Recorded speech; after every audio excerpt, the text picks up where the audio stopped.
Hello everybody, welcome back to the channel, and today I got another Blazers video for you guys. I hope you guys are enjoying these videos, and I enjoy making them. And without further ado, let's just get straight into it.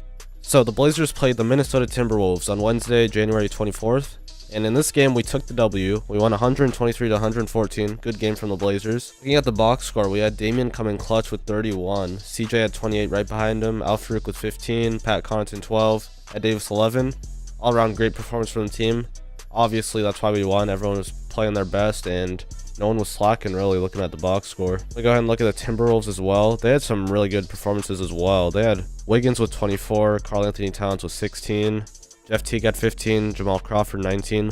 So they're doing alright, but I guess the Blazers were doing better than them, so that's all that matters. Blazers getting dubs, that's what we like to see. Let's just move straight to the next game from that. So next we faced the Dallas Mavericks in Dallas, and in this game we went ahead and got the victory, won 107 to 93. We had Damian score 29, CJ with 20, Ed Davis 15, Yusuf with 12. Pretty good from the team. Probably could have had some bench players play a little better, but regardless, we still got the victory. That's all that matters. On the Mavericks side, they had Harrison Barnes score 21, and that's their highest scoring player, believe it or not. Because Dennis Smith Jr. is right behind him with 18, Wesley Matthews with 12. So looking at the Mavericks side, it's clear why they lost, because they did not have somebody go off with like 30 points, maybe 25 or above. They just had some average performances from the team. They didn't have one superstar dominate. And honestly, if they wanted to have that happen, Dennis Smith Jr. probably would have been most likely to get above 30 or something like that, you know? Because Dirk's getting old, he's not going to be able to do that anymore. And looking at the rest of the team, no one else is really capable of doing that. So Mavericks got to work on that, of course, because we just keep beating them every time we meet them. And let's just move straight to the next game against the LA Clippers in LA. January 30th, we took the W again, 104 to 96. This game, we had, once again, even scoring distribution. Off the bench, Ed Davis had 14. Shabazz had 10 off the bench as well. And looking at the starters, Dame had 28, CJ had 16, Yusuf with 14. Al-Farouq with 11. It's just amazing because the Blazers are finally figuring it out. They're getting better, and they are just getting all these buckets. And that's obvious in the box score because we're just getting victories. Looking at the box score, everyone's scoring. It's perfect. So it's obvious that the Clippers were struggling because they had some average performances, nothing really special. Lou Williams had 20 off the bench, which is more than any of the players in the starting lineup. So that's a problem for LA. They got to figure that out. And of course, they did trade away Blake Griffin, which I think was a good move, honestly, but he's still a superstar, so that's going to hurt anyways. That's just unfortunate for the Clippers, but regardless, we still got the victory, and that's all that matters. So let's just move to the next game. And this was a big one. This was against the Chicago Bulls at home, January 31st. And if you do not know already by the title or by the news, CJ McCollum had 50 points, a career high, 50 points. That's insane. He only played 29 minutes of game time. Imagine how many points he would have scored if he was in for more than that. He would have dominated, probably easily 60, even 70 if he played more. That's just insane.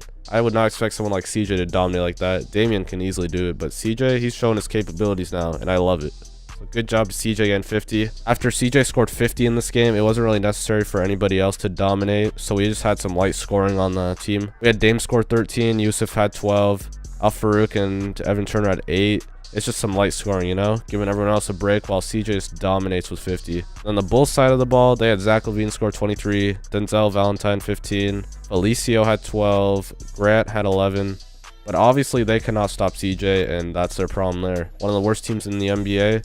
They just got wrecked by CJ, basically. CJ scored 50 points. That's just insane. So at this point, we were on a 4-game winning streak after losing to the Nuggets, and we won about 7 of the last 8, I'm pretty sure. And then we unfortunately took the loss in the next game against the Toronto Raptors, a great team in the East, so I'm not too disappointed with this loss. Raptors beat us by 25, 130 to 105. It is a little disappointing to see us lose by 25 to the Raptors. I kind of wish it was a little closer than that, but I guess it's just got to happen at some point. We got to lose because we were on a nice little winning streak there, but it's all right. We got our good games and our bad games. Let's go ahead and just look at the box score real quick. Dame had 32, Yusuf had 20, CJ had 21, and everyone else was 6 points or lower. Oh no, Myers had 7 off the bench, but then everyone else was 6 or lower, so that's a little disappointing. We didn't have everyone else shining. Only our big three were really dominating, and I think that's why we lost, honestly. So that's just unfortunate on our side.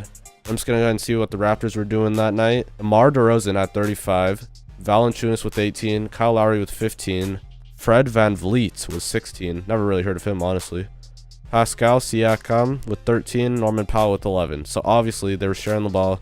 Everyone was getting double digits. and that's why they beat us. They're just dominating on the offensive side, and that's why we took the loss. It's alright that we lost because the Raptors are a great team, and it's just going to be hard to beat them any night we play them, so I don't really care.